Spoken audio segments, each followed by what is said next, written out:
Hey guys, so today I want to talk about taking out a loan to buy Pokemon cards, because if you've seen recently, there's a lot of people that have been in financial ruin from doing this and maxing out credit cards, stuff like that. It's a horrible idea unless you're a genius or you're incredibly lucky.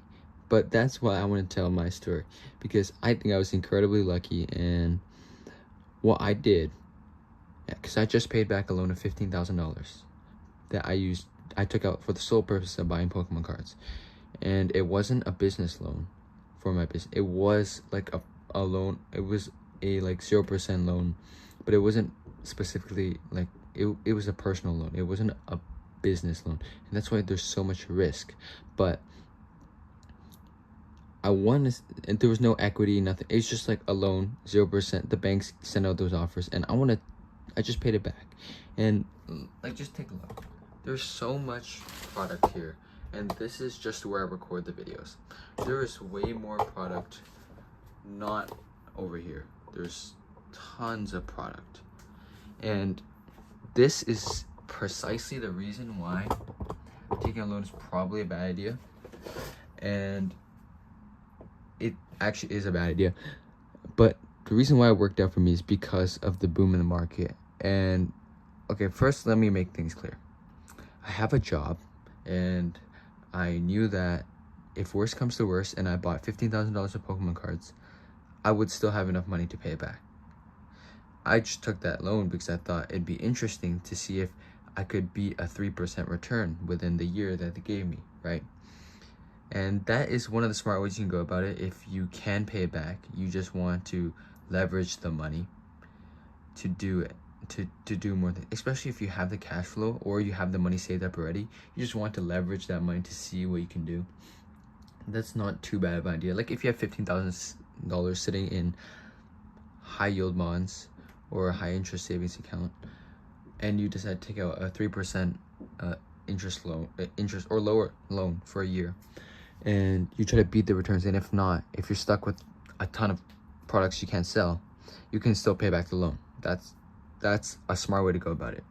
That is what I did, because I knew I'd be able to pay it back if worst comes to worst. But luckily it did work out. And the thing is, it's a horrible idea, but during that time, I took it like at the perfect time, right at the probably like when I would say when the market started getting hot, because in that time I bought a ton of 151, even like from Costco, like just when they were just sitting on the pallets at Costco, those Zapdos and those bundles with 2 collection boxes of 151, tons of those, tons of UPCs.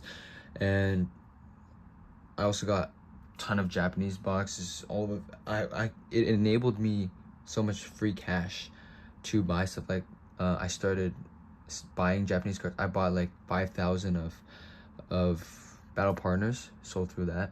Bought 5,000 of the Rocket set, and also just bought 5,000 of the new black and white set we have right here. Wonderful new black and white set. And hopefully it all sells through. But like, you know, the Rocket set I'm almost out of. I'm gonna see how well this black and white set sells, but it really gave me a lot of opportunity. So if you're smart about it, you could definitely use it to your advantage. And also that time, there's so much to buy, right?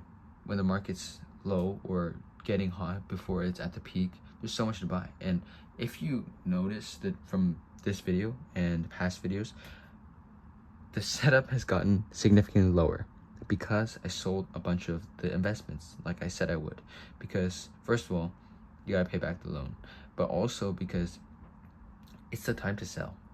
Like, I've collected so much. I bought $2,000 of Surging Sparks Pokemon Center ETBs from Pokemon Center because I could. Literally just because I could. And then they sold out, and then the craze happened, and now I'm like 5x my money on those boxes or more, just because I bought them when they were low. And that leveraging that credit enabled me to do that. And that's why I don't recommend it. But if you're smart about it, and you're not like these people who are going on these financial shows and are going bankrupt and ruining their marriages from this, it's a viable way to get some cash and make some investments. But of course, there's so many factors you can't control, and it could go horribly wrong.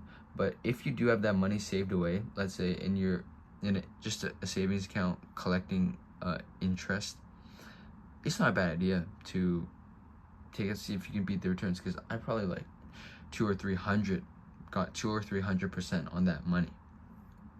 But of course, I didn't sell all of it. I still have much of it in inventory, which is one of the biggest problems, because when it comes time to pay back that loan, if you were to liquidate those assets immediately, you're taking a big hit on the market price, because if you want to sell now, you got to give people a discount. But of course, I had the money to pay back, and then now I'm just slowly selling those investments. Whoever's willing to pay top dollar, then I'll sell it. I'm not in a rush to fire sell them. But yeah, it was a good experience. At least I can say that. It was an interesting experience. Probably wouldn't do it again, but that was my experience, and I did make a lot of money. Maybe I was probably extremely lucky, but I did have a plan, and you call me crazy, but it worked, and I wouldn't change that. I probably wouldn't do it again in the future, but I wouldn't change that. And the point is, if you have no money at all, honestly, this is a crazy out there theory, but if you have no money, no dependents, nothing to lose, what if you just took out a huge loan? Not huge, let's say you took out a $10,000 loan, bought a bunch of product that you researched very well, and you're fairly certain that you'll be able to sell through it and pay back. Max out that credit card and you sell it. Now, this only works if you have no dependents, no family, nothing, right? And then just, if it doesn't work out, file for bankruptcy and start over, right? That's the worst case scenario. If not, you work out and you just started your successful business. Now, I don't recommend this to anyone, and I would not do this myself. But I'm just trying to say, I've heard this topic before, and it's heavily shamed to take out a loan to buy Pokemon cards, obviously, because it sounds like the most financially irresponsible thing in the planet. But if you did want to take that risk, I just wanted to share one success story, at least, because I made a lot on those. Battle Partners has crashed so far now, but if I didn't have the capital to buy 100 boxes when it came out, I would have missed out on those gains, and I don't know, I wouldn't have that experience. That really kicked off me being able to buy all these Japanese boxes. Plus, all that 151, I also got in on I got in on Surging Sparks, Pokemon Center ETBs, I got in on Paldea Evolved, I got in on Paldea and Fates, and yeah, I got in on Vivid Voltage booster boxes. Man, the list just goes on. With that 15,000, I was able to do so much, and I successfully paid it back. And the 151 is double or triple in value. The Surging Sparks ETBs are 3-4x. The Paldea Evolved ETBs were close to 10x, 7-8x. The Vivid Voltage ETBs, they doubled in value, even though I paid MSRP on Pokemon Center at that time, because they were sitting on Pokemon Center and I bought them. Distributors didn't have them, but Pokemon Center did at MSRP, so I bought them. And I could literally pull up the receipts of my Pokemon Center account, and I've bought tens of $1,000s there at MSRP, because it enabled me from having this loan to buy them, and because I knew the market was going up, and in this short time I've been able to collect on all those gains, and I'm still collecting as I slowly sell through that inventory. And this is key, because most of the businesses go bankrupt because of a lack of cash flow and a lack of liquidity. And so if you have the money, that's why building up capital is so important. If you have the money to sit on products, you'll do very well, because then you're not forced to sell when you don't want to, or when the market isn't high enough, or when your price target isn't met. But you can sell, and you can collect on very nice gains if you can wait to the top.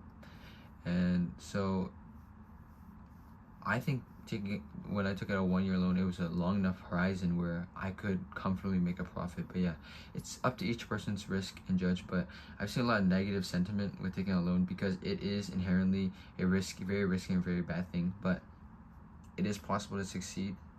You gotta work hard and you gotta do things smart. You don't need to be smart, but you just gotta do things smart. Yeah. So yeah, let me know what you think. You can tell me how horrible the idea is in the comments if you want, and I'm happy to hear. But yeah, that was my story, and that's it. Subscribe to join the journey, guys. See ya.